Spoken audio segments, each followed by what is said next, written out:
Merci de nous rejoindre sur Ici Beyrouth et bienvenue sur Ici Écho. À 3 semaines de la fin du mandat du gouverneur de la Banque du Liban, Riyad Salamé, et suite à la prise de position des 4 vice-gouverneurs de la BDL qui avaient menacé de démissionner au cas où un successeur au gouverneur n'était pas nommé, le Premier ministre sortant Najib Mikati a affirmé qu'il ne réclamera pas la prorogation du mandat de Riyad Salamé ni la désignation d'un successeur. Une décision visant à charger Riyad Salamé d'expédier les affaires courantes sur base d'un décret n'est pas inscrite à l'ordre du jour du Conseil des ministres. Et selon plusieurs sources, la solution à la vacance à la tête de la BDL consiste à appliquer la loi, conformément à laquelle les prérogatives du gouverneur de la BDL seront transférées à son vice-gouverneur Wassim Mansouri. Par ailleurs, les 4 vice-gouverneurs de la BDL, Wassim Mansouri, Bachir Yakzan, Salim Shahin et Alex Mouradian, sont sortis de leur silence pour la première fois depuis leur nomination en juin 2020 et ont signé un communiqué qui cloue au pilori la classe dirigeante dans toutes ses composantes. Si le mot de démission n'a pas été littéralement évoqué dans le communiqué, il a été sous-entendu lorsqu'ils ont évoqué des mesures qu'ils comptent prendre dans l'intérêt général.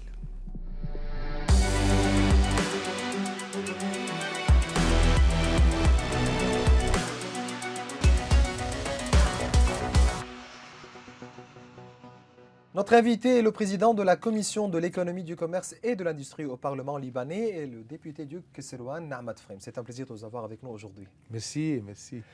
Je suis impressionné par ce studio-là à Beyrouth. Je ne savais pas que vous avez quelque chose d'aussi important. Et maintenant, vous êtes au courant. C'est très beau. Je commence directement par la politique pour passer à l'économie. Certainement, on entend aujourd'hui l'envoyé spécial du président français Emmanuel Macron pour le Liban, Jean-Yves Le Drian, qui reprendra sa mission à Beyrouth après la fête nationale française le 14 juillet. On attend quoi de M. Le Drian et de sa mission cette fois?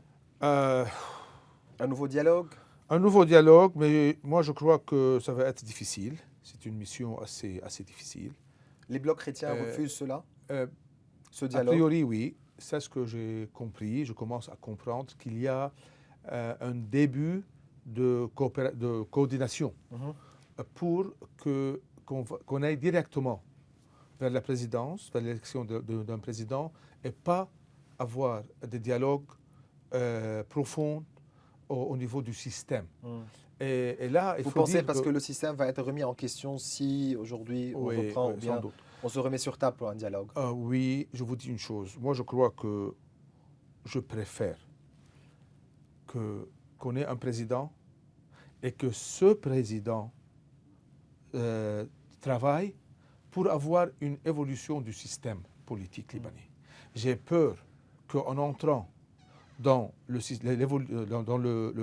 chantier de la reconstruction ou l'évolution du système politique libanais, comme ça, sans des garde-fous, si vous voulez, on peut très rapidement aller vers des problèmes sur le terrain qui pourraient engendrer, je ne dirais pas une guerre civile, mais je dirais des conflits pour le long terme avant que ça soit. Mais aujourd'hui, M. Frem, comment débloquer la présidentielle sans dialogue? On sait très bien que nous avons 2 personnes aujourd'hui. Nous avons Jihad Azour, nous avons Slimane Faranji. Et sans dialogue, comment sortir de cette impasse? Je dirais que c'est le moment opportun de dire qu'il y a encore des espaces communs entre les blocs libanais ou non. C'est le moment de prouver qu'il y a encore. Moi, je crois qu'il y a encore. Ces espaces communs doivent être, et ils sont, au niveau socio-économique. C'est pour ça, moi, je crois que commencer à travailler sur un nouveau président qui soit un président qui vient de ces espaces communs et utiliser cette crise socio-économique, cet effondrement, je dirais, colossal, unique dans le monde. Ce qui s'est passé au Liban est quelque chose d'unique. Dans les annales de M. Jihad Azour aujourd'hui, je viendrai à ça. Moi, je crois que si on arrive à débloquer la situation de la crise elle-même, c'est-à-dire utiliser la crise comme un espace d'où on recommence à reconstruire la confiance entre les blocs libanais.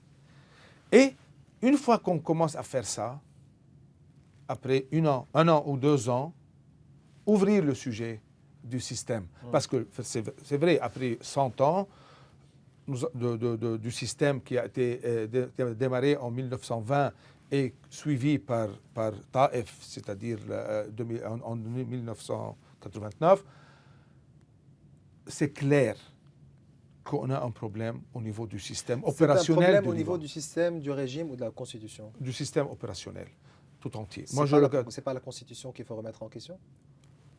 La Constitution, suit les esprits, comme on dit. Comme Descartes disait, c'était Descartes ou Pascal, je ne me rappelle plus, l'esprit précède la pensée précède les actes. Alors, il faut commencer par l'esprit. L'esprit manque aujourd'hui. Le contrat national libanais est en question. Et il faut très clairement dire, est-ce qu'on a un contrat national? Et pour moi, je crois qu'on a un contrat national, mais qu'il faut, au début, aujourd'hui, retravailler le contrat social qui vient en amont et avant le contrat national. Donc vous pensez que nous avons besoin d'un nouveau contrat, d'un nouveau pacte? D'un nouveau pacte, je dirais, À quel niveau? Avant tout, je commencerai par retravailler le contrat social libanais. Citoyen, vous voulez dire? Citoyen, avant ça même. Citoyen-État, de point de vue, avant citoyen-État. C'est-à-dire l'État de service libanaise, aujourd'hui, n'existe plus. Et c'est là où je propose que le grand chantier de la reconstruction de l'État et des institutions libanaises, avec un objectif très clair, les services rendus aux citoyens sont l'objectif primaire d'un État de service, pourrait être le point de conversion et je dirais même le point commun entre toutes les factions libanaises. Vous pensez que la décentralisation financière et administrative peut servir à arriver ou bien à trouver les solutions? Oui, moi je crois qu'il y a 3 ou 4 lois, je dirais lois essentielles, structurelles je dirais même, avant l'évolution de la Constitution. Parce que ça fait partie de la Constitution qui existe aujourd'hui. C'est-à-dire Taif parle de la décentralisation. Élargie. Exactement. Ça veut dire beaucoup de choses. Hein? La décentralisation élargie, ça pourrait aller vers de ce qu'on a aujourd'hui. Vers le financier? Ça passe vers le financier. Même plus, ça pourrait aller vers la fédération, un État fédéral.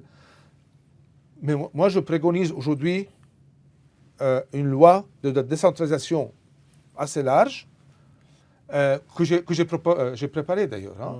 J'attends que le système redémarre pour qu'on la propose, où on parle d'une décentralisation large, mais en même temps préserver les institutions centrales. Je dirais, en résumé, il y a beaucoup de complexité dans le problème libanais. Il y a des problèmes religieux, il y a des problèmes sociaux, il y a des problèmes économiques, il y a des problèmes identitaires, il y a des problèmes géopolitiques. Quand on voit autant de complexité, comment on résout le problème? On essaie de trouver dans tout cette, je dirais, les points communs et des points où il y a un genre moins de conflits, plus de stabilité, des points stables dans cette grande tempête, si vous voulez. Les points stables, pour moi, sont très clairs. C'est les services publics pour le citoyen. Ça doit démarrer de là. Et ça doit démarrer des problèmes économiques, parce que c'est là où c'est le dernier problème qu'on a vu. C'est clair. Nahmat Frem, vous êtes candidat à la présidence. Oui. Vous l'êtes encore?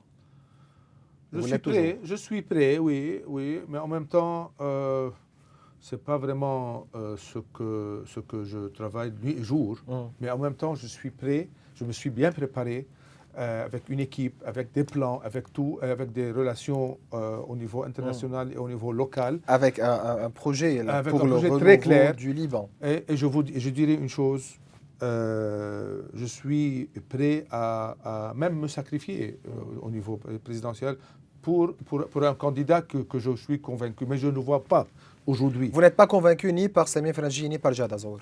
Non, parce que je crois que ce que nous avons besoin aujourd'hui, C'est quel profil? un profil socio-économique avec une connaissance très profonde du Liban et avec l'expérience très profonde de la création des institutions. Je crois que comment construire, reconstruire l'État institutionnel du Liban est l'objectif numéro 1 du président. Parce que c'est de là où on pourra démarrer vers l'évolution du système politique et du système de la Constitution. Je vois j'ai un plan très clair. Mon plan est très clair parce que, vous savez, moi je suis CEO d'un groupe. Oui. Je ne peux pas travailler sans des plans exécutifs. Avec une vision. La vision est très importante. Certainement. Certainement. Mais comment traduire une vision sur le terrain, ce qu'on appelle le change management, la direction du changement. Comment on pilote le changement? C'est un art. C'est un art spécial. Oui. Mais comment on fait ça? Oui. Et pour moi, démarrons par le problème que nous avons dans notre main aujourd'hui. C'est l'économie, c'est le social, le monétaire. Et aller de ça pour trouver la solution et pour sortir de cette impasse-là. Vers l'évolution de la Constitution et du système. Du régime. Du régime.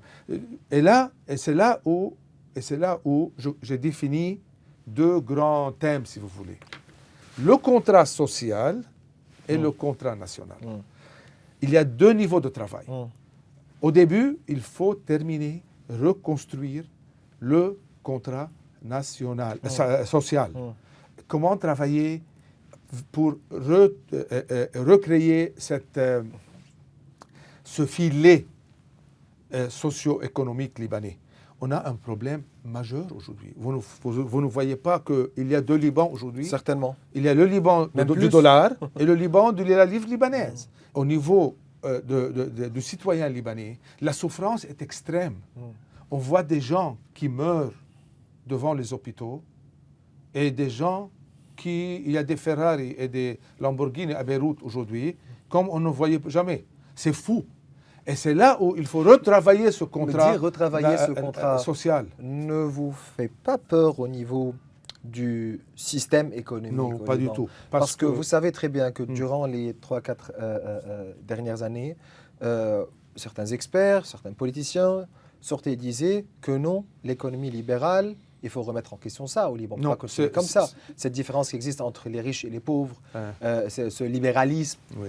Donc, vous n'avez pas peur? Pas du tout, parce qu'avant tout, moi, je suis industriel.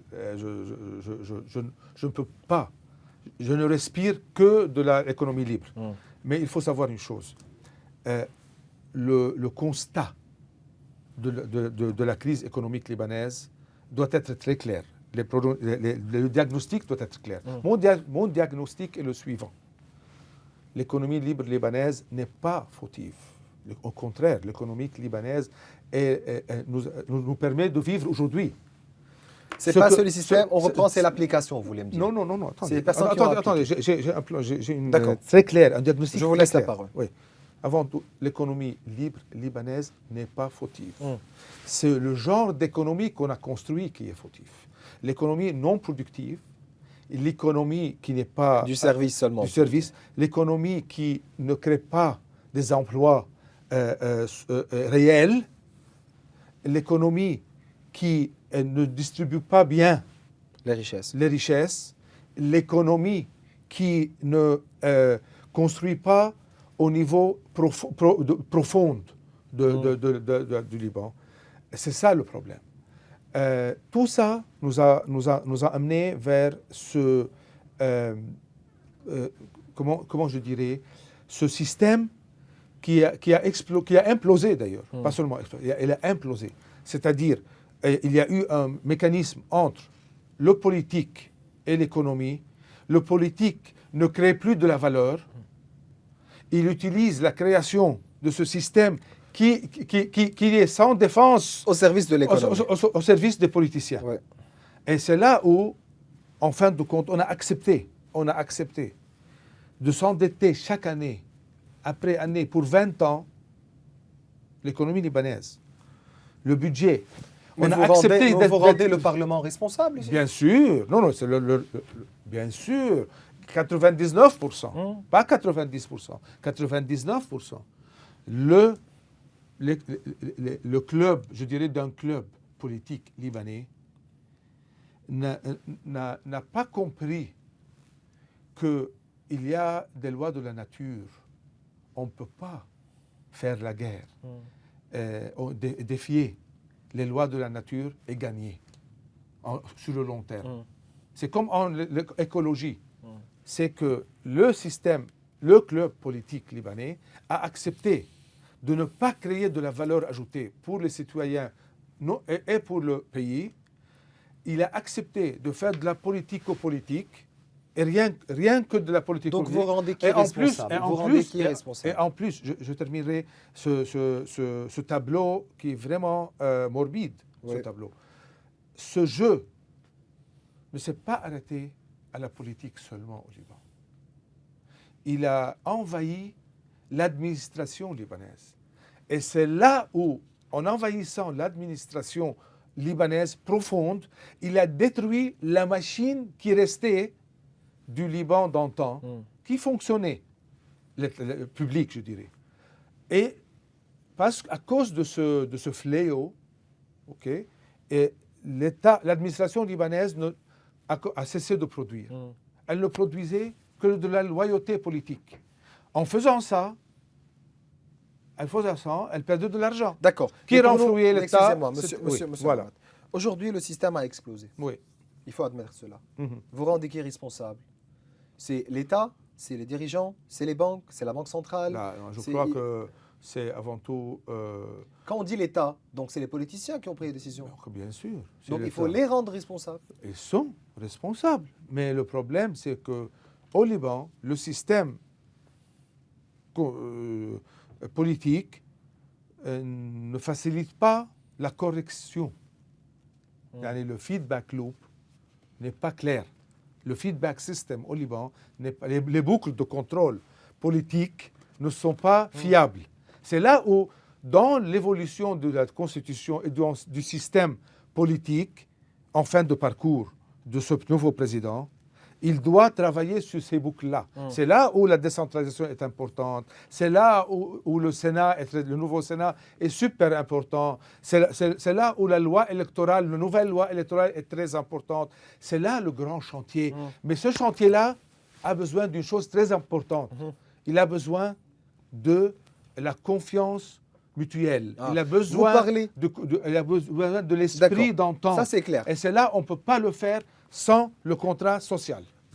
Cela est clair, mais pour vous, le nouveau président, le prochain gouvernement et le Parlement actuel auront des décisions difficiles à prendre. Oui.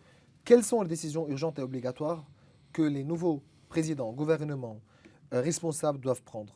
Il faut commencer par la loi, avant tout, le projet de la sortie de crise économique, sociale économique. Je commencerai par la chose primordiale, la plus importante, c'est la protection médicale et sociale. Je commencerai par créer cette carte hospitalière. Si vous n'avez pas d'argent, vous payez comment? Ça, avant tout, elle peut être financée à 80% de contributions. C'est une assurance. C'est une assurance au niveau national. Et le reste, c'est moins cher que tout ce que vous voyez que nous sommes en train de perdre au Liban. Le sacrilège qu'on a commis, c'est quand on a créé ces supports. 30 milliards de dollars 30 milliards de dollars de Vous parlez de subventions. De subventions, je parle de subventions. 30 milliards de Et dollars avec de la subventions. contrebande aussi, C'est- vers c'est la de la- Syrie, c'est vers ça. partout. Donc, C'était ça. Alors là, les responsables ça ne sortent et coûterait disent pas que plus que les 500 responsables millions. sortent et disent que voilà, le Liban a financé, non pas les Libanais, mais il a financé les Syriens et la Syrie par les subventions qui ont été payées durant les Sans doute. dernières années. C'est très clair et c'est là où Mais, monsieur ça, Flim, c'est un sacrilège. mais quelque chose qui est triste ici, il faut rendre quelqu'un responsable. Mm. Nous avons ici le gouvernement de Hassan Diab, nous avons le gouvernement de Najib Mikati, nous avons des responsables qui ont voté pour les subventions, qui ont décidé de payer. Donc voilà, aujourd'hui dire que voilà, on a payé 30 milliards de dollars pour des subventions qui sont arrivées, qui sont allées en Syrie, et ne pas dire que voilà, Mais c'est pas eux qui seulement. sont responsables, ça c'est grave. Mais c'est pour ça que nous sommes en train de dire ça chaque jour. Moi, moi je suis un des députés qui a remis sa démission à cause de tout ça. Il faut vous appeler. Moi, j'ai quitté le Parlement libanais à cause de ça. Parce que j'ai vu, je n'accepte plus d'être un témoin de mauvaise foi comme ça. Ce qui s'est passé, vous parlez des subventions qui sont parties en Syrie, mais vous ne parlez pas des subventions qui sont non logiques. C'est-à-dire, quand on a créé des subventions pour le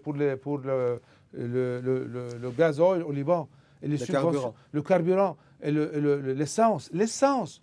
L'essence au Liban, le litre coûtait 2 cents. Et les gens mouraient devant en Syrie.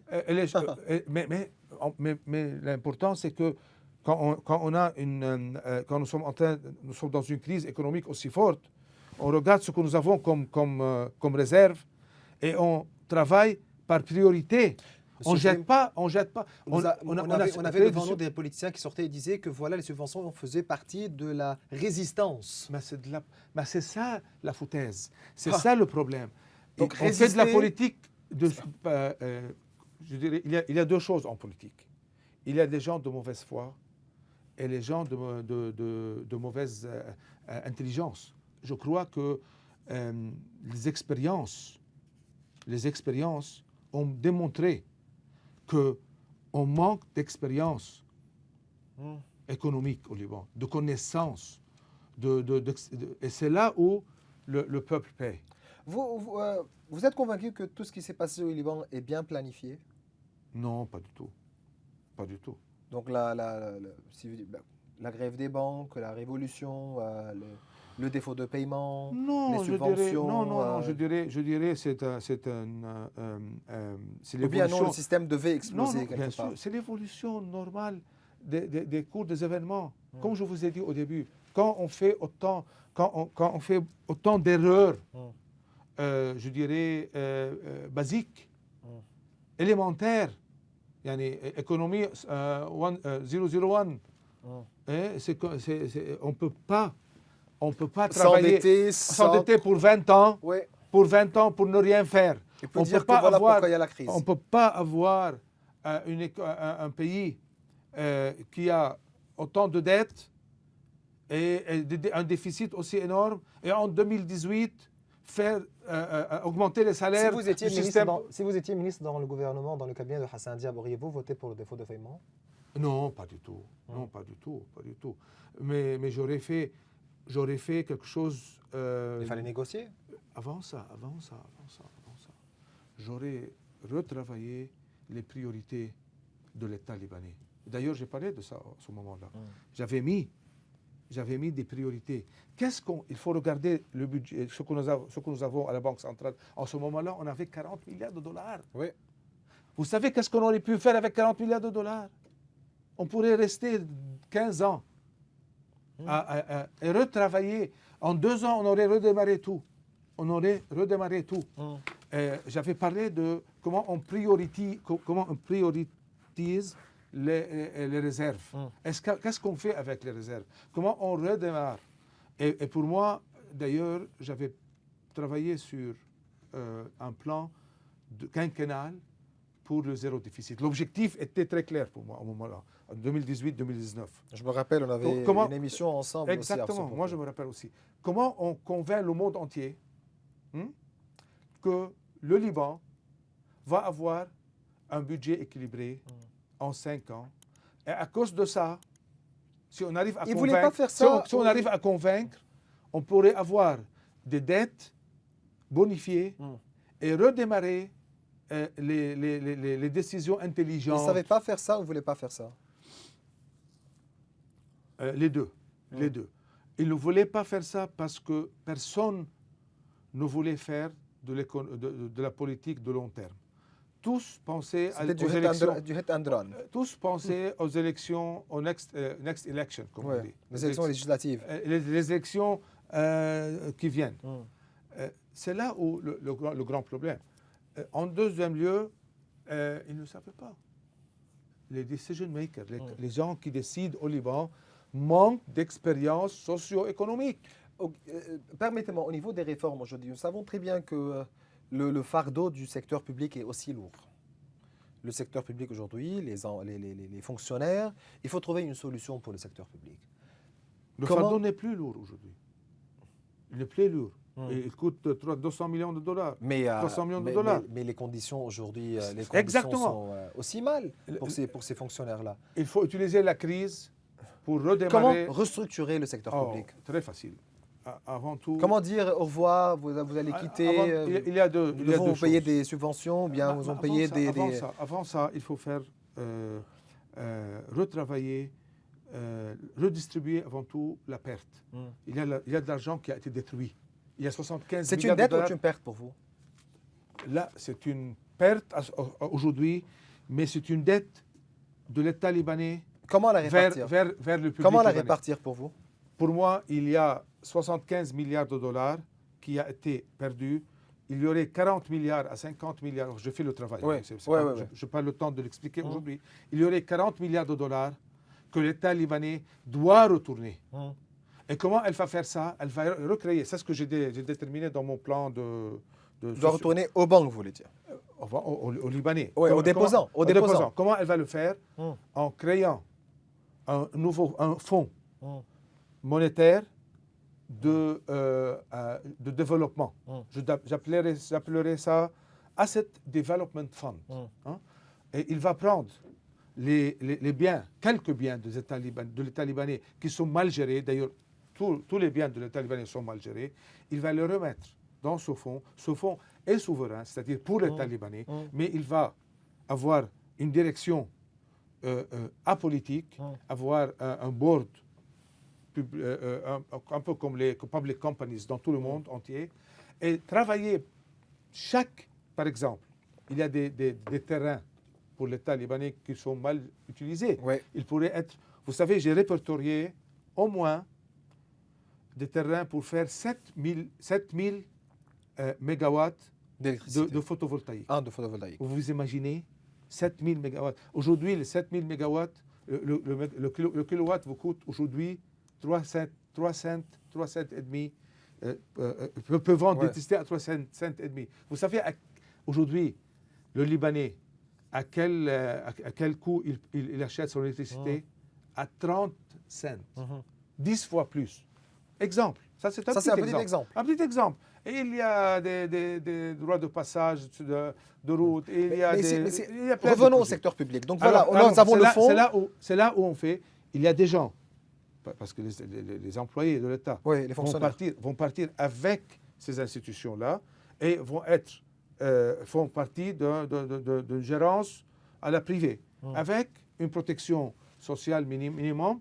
Et spécialement si on aurait créé la carte hospitalière, tout le monde aurait une protection sociale, un minimum.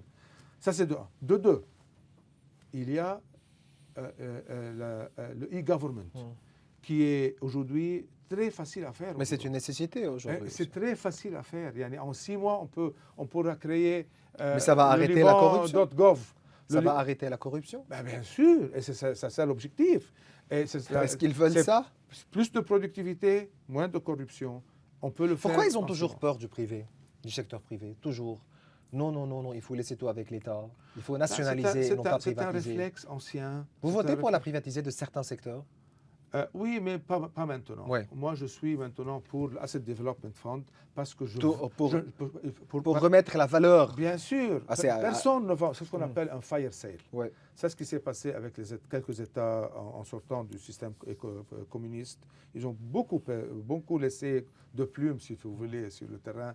Et c'est pas bien ça. Pour nous, Asset Development Fund, aujourd'hui, pour 20 ans, et après, on fera peut-être. Comment appliquer une gouvernance ici, avec ce fonds-là? C'est très facile. Tous les compagnies publiques au monde ont la même situation. Donc, Apple, moi, je voulais dire que ça, c'est pas General impossible. Motors, Donc, il faut dire seulement aux responsables que ça, c'est Bien pas impossible. Ça, c'est facile à faire. C'est le bas-à-bas. C'est le bas-à-bas. On peut le réguler même on peut même le réguler sur les marchés financiers, si vous voulez, internationaux. Je passe au dossier de la Banque du Liban. Vous avez eu la chance certainement de lire le communiqué qui a été signé par les 4 vice-gouverneurs de la Banque du Liban. Ils font du forcing pour la nomination d'un nouveau gouverneur. Certains de vos collègues, certains députés ont dit qu'il faut les rendre responsables de la conséquence d'une démission possible. D'autres disent non, ça c'est leur droit, ils peuvent démissionner. Quel est votre commentaire? Moi, je le comprends. Je le comprends très bien parce que la responsabilité est très, très grande. Ça, c'est de un. De deux, ils peuvent démissionner, mais s'il n'y a pas quelqu'un qui les remplace, ils doivent venir au travail. Et je crois qu'en faisant ça, ils auront à alléger, si vous voulez, la responsabilité, en même temps essayer de minimiser les problèmes. Moi, je crois, en fin de compte, le premier député va prendre la responsabilité de par la loi, même s'il est démissionnaire. Et je crois qu'il fera ça seulement pour la postérité. Mais certains chefs des partis politiques, certains responsables avaient dit que nous, excusez-moi, mais en tant que chrétiens, comment accepter qu'un cheikh soit à la tête de la Banque du Liban avec de prendre toutes les responsabilités en main. Vous venez aujourd'hui, vous êtes maronite du Kesselouen, donc vous dites quoi? Je vous dis que ça, c'est une réalité. Il y a pire que ça. Il y a un pays qui ça fait 2 ans sans président maronite.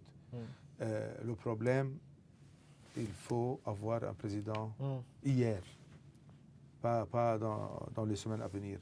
Il faut rapidement avoir un président avec un projet très clair, socio-économique, qui va vers la reconstruction de la constitution libanaise. L'évolution, je dirais, pas l'évolution de la constitution. Pour le Premier ministre sortant, Najib Mikati, et le cabinet continuent de gérer les affaires de l'État, des services publics et des citoyens et s'efforcent de répondre à leurs revendications. Est-ce que vous acceptez d'élargir le pouvoir de ce gouvernement, de nommer un nouveau gouvernement de la Banque du Liban?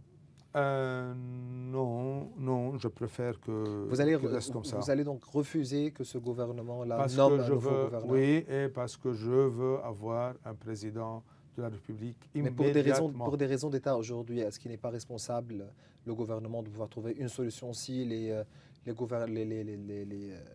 les vice-gouverneurs de la Banque du Liban présentent leur démission? Même s'ils présentent leur démission, ils doivent aller au travail.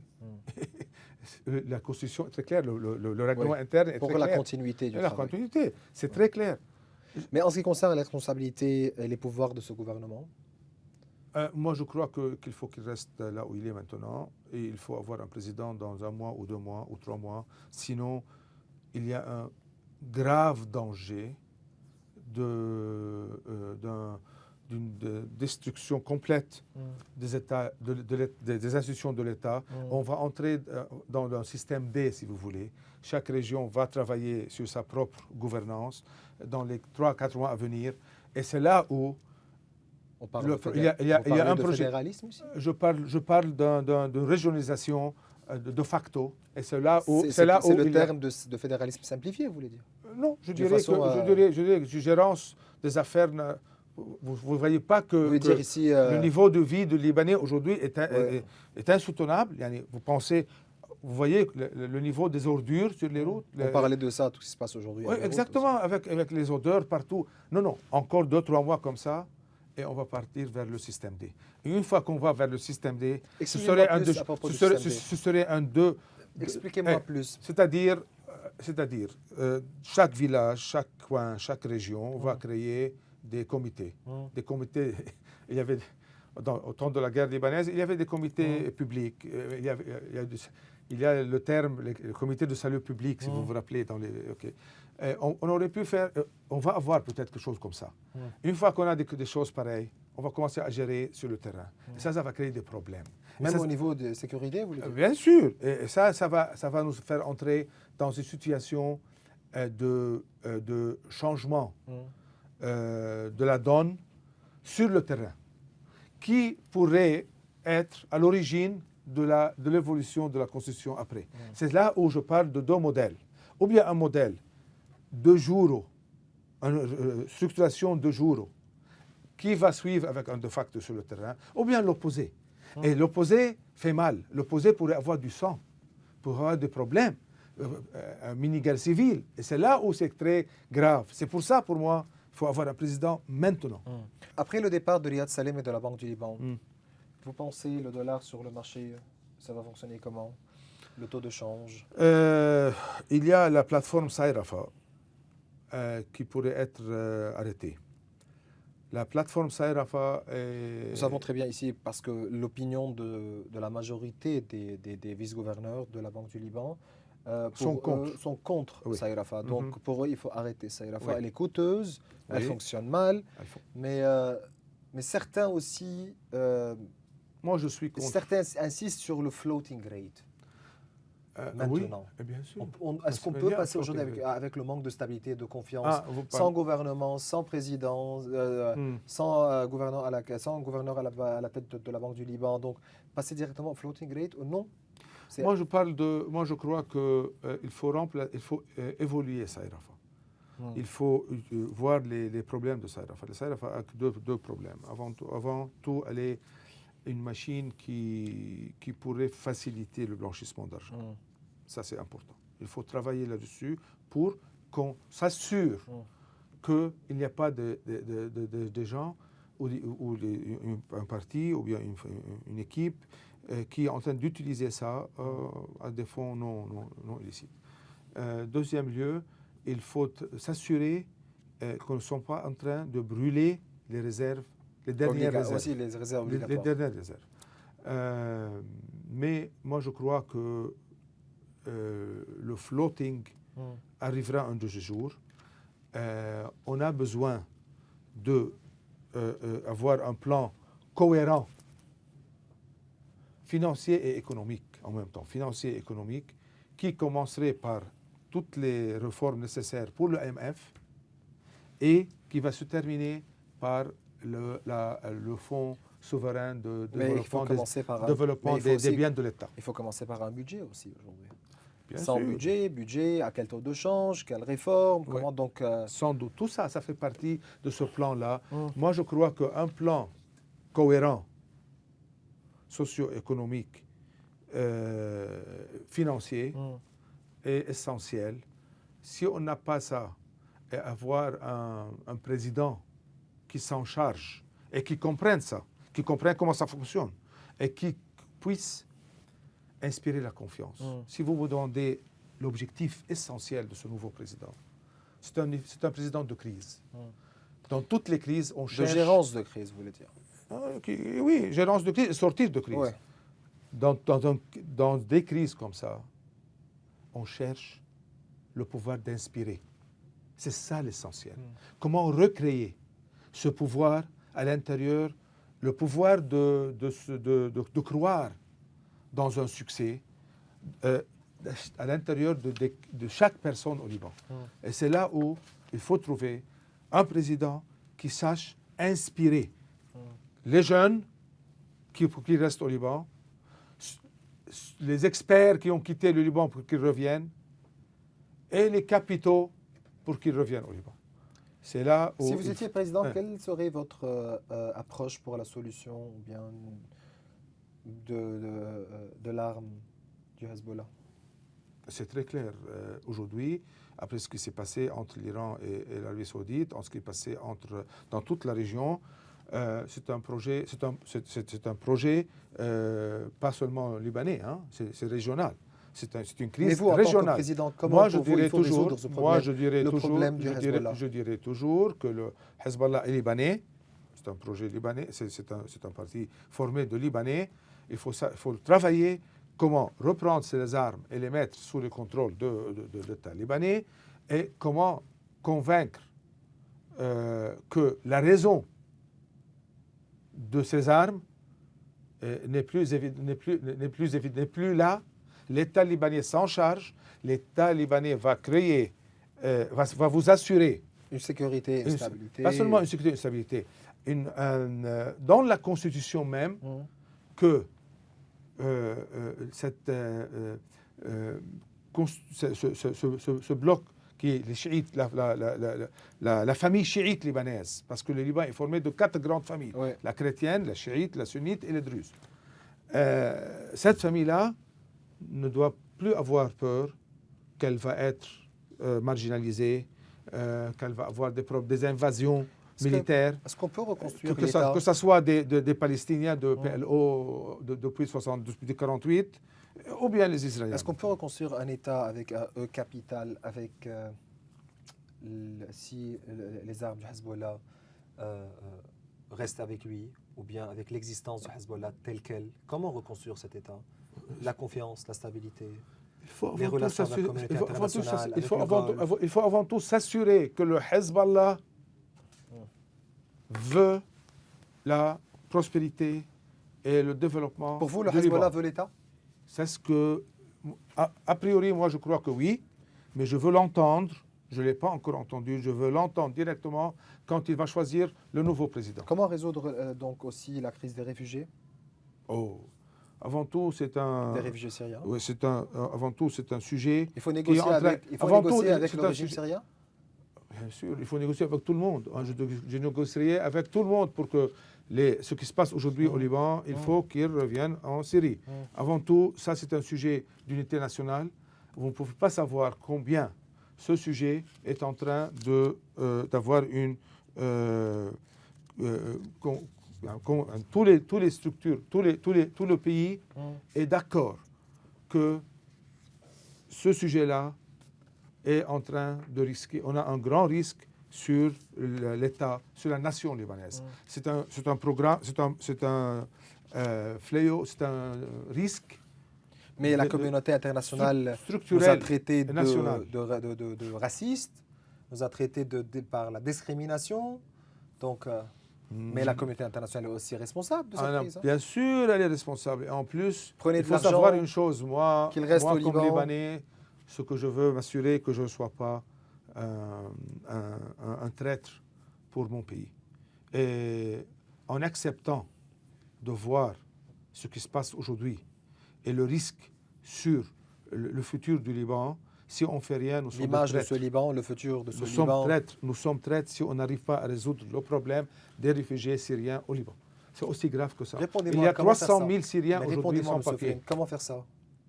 Il faut avant tout avoir une unité nationale très forte sur ce sujet, avoir un projet très clair pour les Syriens et pour les Nations Unies. Et je ne veux pas entrer en détail. Oui. J'ai un projet très clair. On a distribué ça, on a parlé beaucoup de ça. Okay. Mais si on n'arrive pas à résoudre ce problème, on a un problème. C'est structurel, c'est fondamental. Fondamental et ça pourrait être la cause de la fin de l'État libanais. Ça pourrait être la cause de la fin de l'État libanais. Ma dernière question, c'est à propos du Fonds monétaire international. Vous êtes aussi convaincu qu'aujourd'hui, le Fonds monétaire est bien, ou bien il faut passer par le Fonds monétaire international? C'est un passage inévitable. C'est un passage inévitable. Il est essentiel pour 2 choses. 1, pour s'assurer que le Liban ne ment plus. Pas seulement ça.